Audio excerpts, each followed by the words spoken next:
So hi friends, welcome to my channel mama and baby care. तो आपका बहुत बहुत स्वागत है मेरे चैनल में। आज हम बात करने जा रहे हैं यूटीआई के बारे में, जो कि प्रेगनेंसी में बहुत कॉमन है।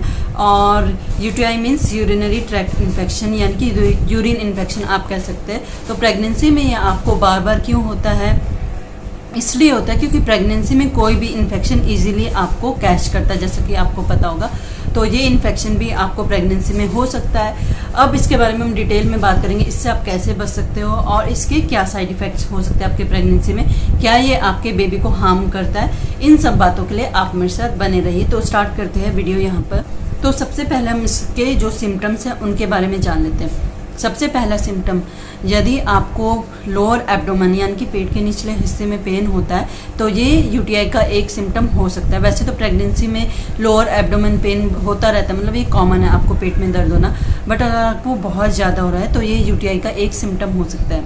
नेक्स्ट सिम्टम ये है कि आप मतलब यूरिन पास कर रहे हो, आपको फिर भी आप कंप्लीटली नहीं कर पा रहे हो, इनकम्प्लीट सा फील हो रहा है, तो वो भी एक सिम्टम होता है। यानी कि यूरिन पास करने में दिक्कत होना या पेन होना या बहुत ज़्यादा आप यूरिन के लिए जा रहे हो वॉशरूम, तो ये भी एक सिम्टम होता है। तो इस तरह से आप पहचान सकते हैं यूरिनरी ट्रैक्ट इन्फेक्शन को। तो कई बार इसमें सिम्टम नहीं भी होते हैं, ऐसा मतलब कंपल्सरी नहीं। तो आपका जो यूरिन टेस्ट होता रहता है प्रेगनेंसी में, मतलब 3 मंथ में होगा। वो प्रेगनेंसी में आपका रूटीन चेकअप होता रहता है, जनरल चेकअप होता है, उसके साथ आपका यूरिन टेस्ट भी होता है। तो उससे आपको पता लग जाएगा अगर आपको यूटीआई होगा। वैसे सिम्टम्स अक्सर आ ही जाते हैं, उससे भी पता चलता है। अब आपको यूटीआई से कैसे बचना है उस बारे में मैं आपको बताऊंगी। यूटीआई से बचने के लिए सबसे पहले आपको ट्रीटमेंट लेना होगा, जिसमें कि वो एंटीबायोटिक्स देते हैं। अगर आप 1 वीक भी वो मेडिसिन ले लेते हो तो पूरा इन्फेक्शन क्लियर हो जाता है।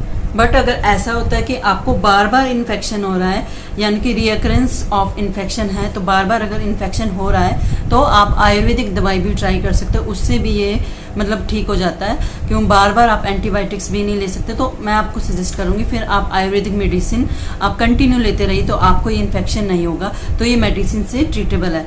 इसके अलावा आपको क्या करना है कि बार बार ना हो आपको, उससे बचने के लिए आप क्या कर सकते हैं, आपको पानी खूब पीना है। यानी कि आपको 12 से 14 ग्लासेस ऑफ वाटर, ये मैक्सिमम जितना आप पानी पीते हो, लिक्विड चीज़ें लेते हो, जैसे कि लिक्विडी फ्रूट्स हो गए, लिक्विड यानी कि दाल आप ज़्यादा लो, पानी आप खूब सारा पियो। जितना आप पानी पीते हो ना उतने हमारे टॉक्सिन्स बाहर जाते हैं, उतना इन्फेक्शन बाहर जाता है। तो पानी आपको बहुत से अमाउंट में पीना है। इसका यही एकमात्र सॉल्यूशन है। दवाई से तो ये ठीक हो जाता है, बट ये दोबारा आ जाता है। बट अगर आप हेल्दी रूटीन रखोगे, यानी कि आप पानी खूब पियोगे, लिक्विड डाइट लोगे, तो ये आपका परमानेंट क्योर हो जाएगा। प्रेगनेंसी में आपको बार बार इसको फेस नहीं करना पड़ेगा। तो इसका यही सॉल्यूशन है कि आपको वाटर खूब सारा लेना है, पानी यानी कि भरपूर मात्रा में लेना है। अब अगर आप गूगल में सर्च करते हो तो गूगल में क्या दिया होगा कि गूगल में तो वैसे भी बहुत सारी बातें मतलब बढ़ा चढ़ा के लिखते हैं। ऐसे लिखा होगा कि अगर ये आप इसका ट्रीटमेंट नहीं करते हो तो ये आपकी किडनी तक चला जाता है, आपके बेबी को हार्म करता है। बट ऐसा बहुत रेयर होता है, जनरली ऐसा नहीं होता। तो बिल्कुल भी डरने की ज़रूरत नहीं। ये इन्फेक्शन एक नॉर्मल इन्फेक्शन की तरह है और बस दवाइयों से ठीक हो जाता है और आपके अपने हेल्दी रूटीन से। बाकी आपको इसको लेकर डरने की बिल्कुल भी ज़रूरत नहीं, क्योंकि प्रेगनेंसी में ये मुझे भी हुआ था स्टार्टिंग की फेज़ पे।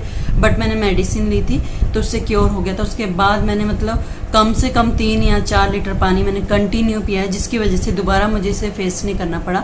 तो अगर आप भी चाहते हो आपको भी यूटीआई दोबारा ना हो, तो बस आप पानी पीजिए और हेल्दी रूटीन रखिए, उससे ये आपको दोबारा नहीं होगा। तो बस यूटीआई के बारे में इंपॉर्टेंट इन्फॉर्मेशन थी जो मैं आपसे शेयर करना चाहती थी। तो आई होप आपके लिए ये इन्फॉर्मेशन हेल्पफुल हो और आपको भी इससे थोड़ी हेल्प मिले। तो आपको अगर यूटीआई नहीं भी है तो भी आपको पानी पीना चाहिए। पानी पीना हमारे लिए बहुत ज़रूरी है, चाहे वो प्रेगनेंसी हो चाहे नॉर्मल कंडीशन हो।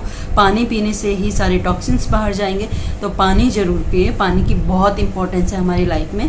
तो थैंक यू गाइस। एंड अगर आपको ये वीडियो पसंद आती है, इन्फॉर्मेशन पसंद आती है, तो please like share and subscribe my channel. Thank you so much guys.